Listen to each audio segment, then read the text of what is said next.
Gênesis capítulo 41.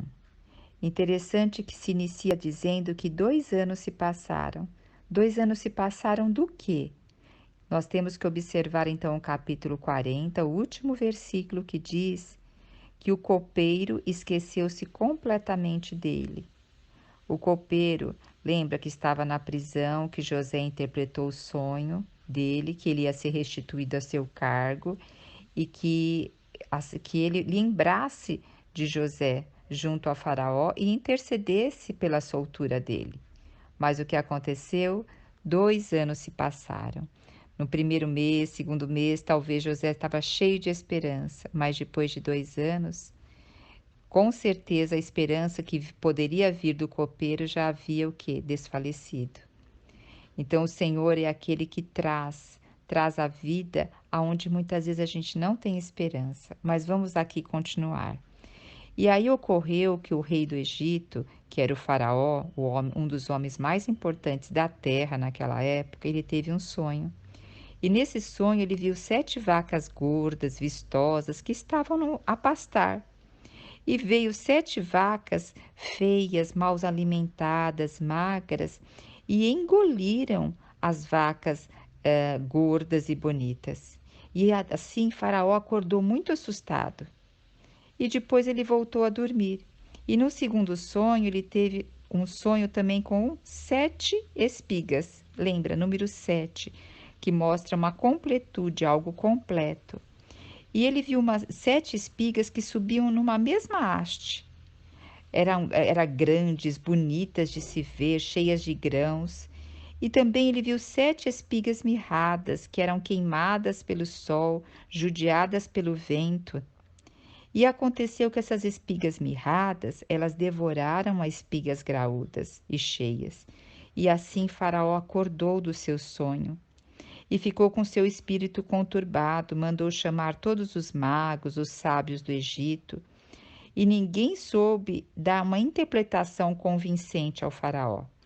Principalmente naquela época era muito valorizado a parte de sonhos, a querer saber o futuro. E assim o copeiro lembrou-se de José, e ele foi conversar com o faraó e disse para Faraó que precisava confessar as falhas dele. E ele disse assim que quando o faraó havia ficado com raiva dele e do padeiro e os mandou prender, naquelas noites que eles estavam lá, eles tiveram um sonho. E havia um jovem hebreu, um escravo do capitão da guarda, que conseguiu interpretar os sonhos completamente para eles e tudo ocorreu como ele o interpretou. Interessante que aqui ele fala que havia um jovem hebreu. Lembra? Quem foi chamado a primeira vez de hebreu foi Abraão, lá em Gênesis 14, porque hebreu significa o quê? Um povo do outro lado do rio, porque Abraão, ele saiu lá de Ur dos Caldeus para ir para Canaã, do outro lado do rio. E também hebreu, ele é relativo ao povo semita. Semita vem de Sem. Quem foi Sem? Filho de Noé. Que o quê? Os semitas, eles declaram somente um Deus. É uma religião monoteísta que adora somente um Deus.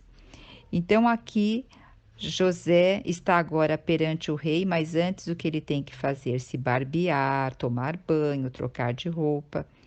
Lembrando também que quem usava barba longa era o povo hebreu.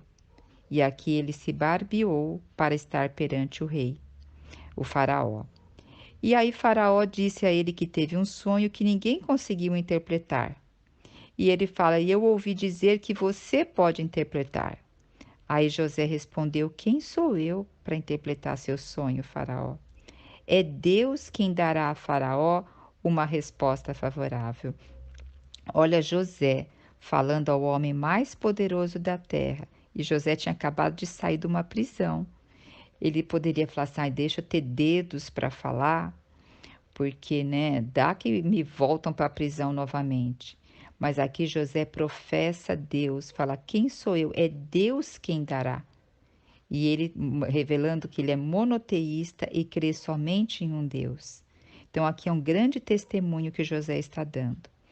Aí, Faraó conta os sonhos para José, e José diz a Faraó que este não são dois sonhos, que o Senhor só teve um sonho, porque ele só tem um sonho, os dois sonhos têm o mesmo sentido. E Deus anunciou por meio de dois sonhos, porque ele vai realizar proximamente tudo isso. E ele explicou que as 7 vacas belas, gordas, significavam 7 anos de fartura, de muita abundância. E as 7 vacas magras simbolizam 7 anos de muita fome, muita fome. E que os 7 anos de fartura chegarão e vão abençoar toda a terra do Egito. Então, esses 7 anos vão abençoar toda a terra do Egito. Porém, vão vir 7 anos de fome e toda aquela abastança dos 7 anos, ela será esquecida, ela será arruinada. A fome vai abater todos os bons anos. Vocês já perceberam que muitas vezes, na época da abundância, se vive o presente, muitas vezes não se preocupa com o futuro, na época da abundância. E depois, quando vem a época da escassez, se esquece totalmente que houve uma abundância, né? Então, aqui ele continua falando do sonho para Faraó e ele diz uma coisa muito importante. Após ele falar do sonho, ele fala assim: Faraó 2 vezes, o sonho veio a Faraó 2 vezes para deixar claro que Deus se decidiu por assim agir e se apressa em realizar o que determinou. Agora, olha como José conclui, já dando conselho. Então, ele passou de interpretar o sonho e já dá conselho. Agora, portanto, que o faraó escolha um homem inteligente, sábio e que estabeleça sobre ele toda a terra do Egito. Olha só, que o faraó haja e institua funcionários supervisores na terra para recolher 1/5 da colheita do Egito durante os próximos 7 anos de fartura.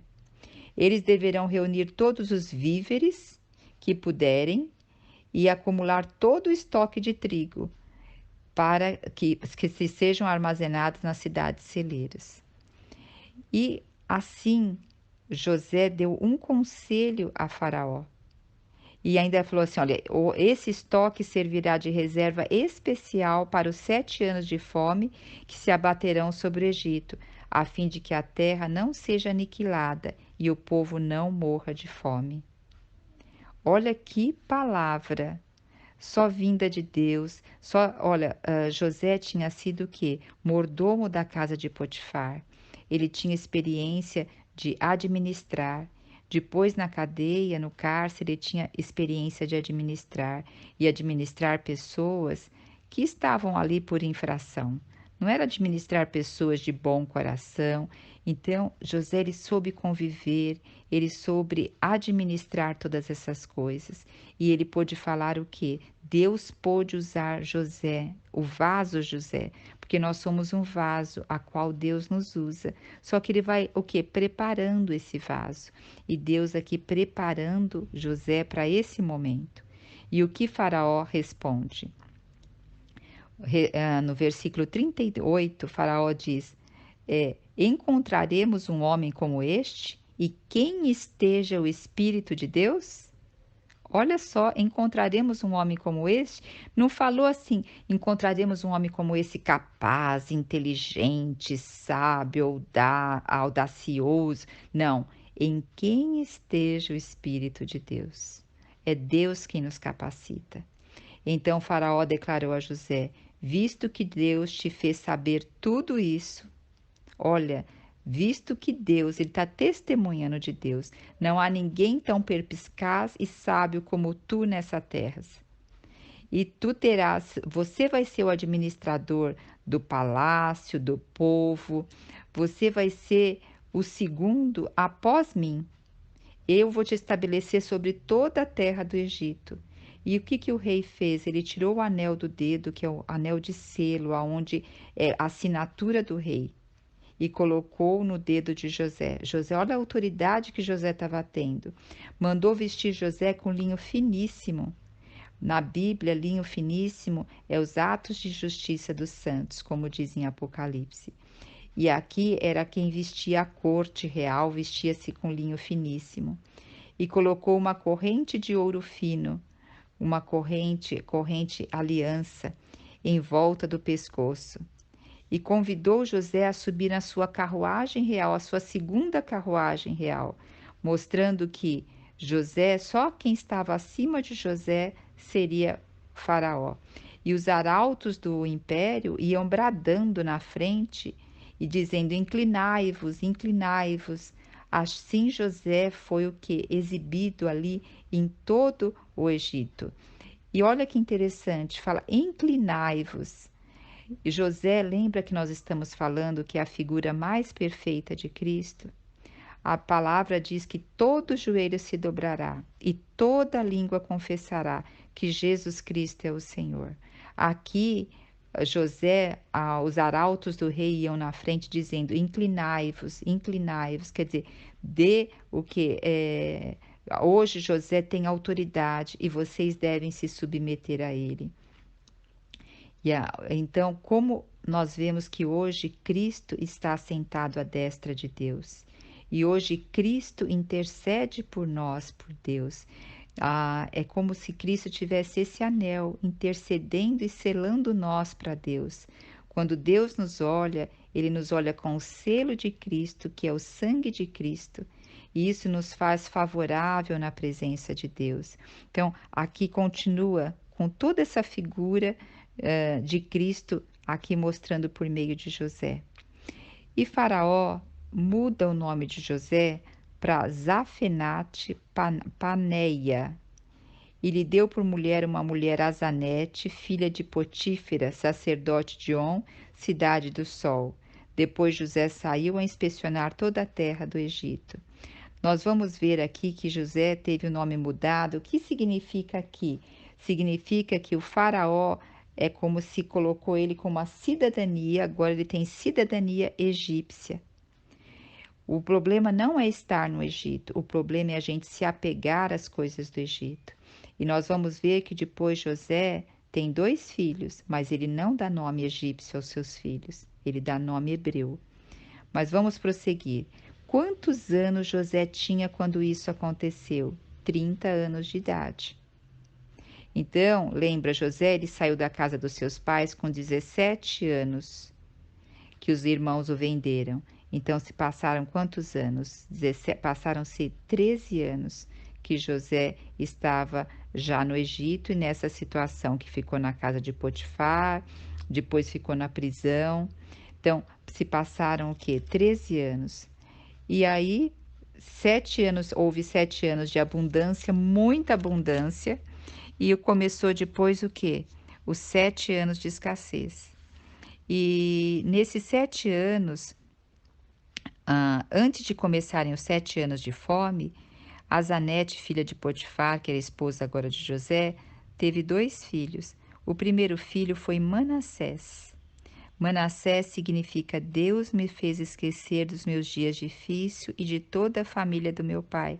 Quer dizer, ele já conseguia ter um coração mais em paz, porque ele já tinha esquecido de todas as amarguras que ele tinha passado. Aí depois Deus permitiu que ele tivesse o segundo filho. Deus me fez próspero, que significa Deus me fez próspero na terra dos meus sofrimentos. E se a gente lembrar do nome José, o nome José significa aquele que acrescenta, próspero. O José é um ramo frutífero. E aqui Efraim, ele está colocando: Deus me fez próspero na terra dos meus sofrimentos. Que coisa maravilhosa, né? Deus, quando Cristo esteve aqui nessa terra, ele foi humilhado, o crucificaram. E hoje ele é próspero aqui, porque ele habita dentro de nós. E nós hoje podemos ser esse ramo frutífero, falando de Cristo para as outras pessoas. Então, veja como tudo tem o plano de Deus, né? Então, o que houve? Veio depois os 7 anos de fome, e o Egito passando por grande fome, e aí as pessoas do Egito vinham comprar mantimento, mas a fome se estendeu. e foi para todas as regiões, passando do Egito, indo para todo o mundo inteiro, abateu uma severa falta de alimento. Puxa, nós vemos aqui a soberania de Deus em tudo que Ele faz, em tudo que Ele faz. Então, nos momentos nossos de tribulação, não vamos nos apegar aos momentos de tribulação, mas vamos nos apegar a Deus, que Deus, Ele tem um propósito em cada situação na nossa vida.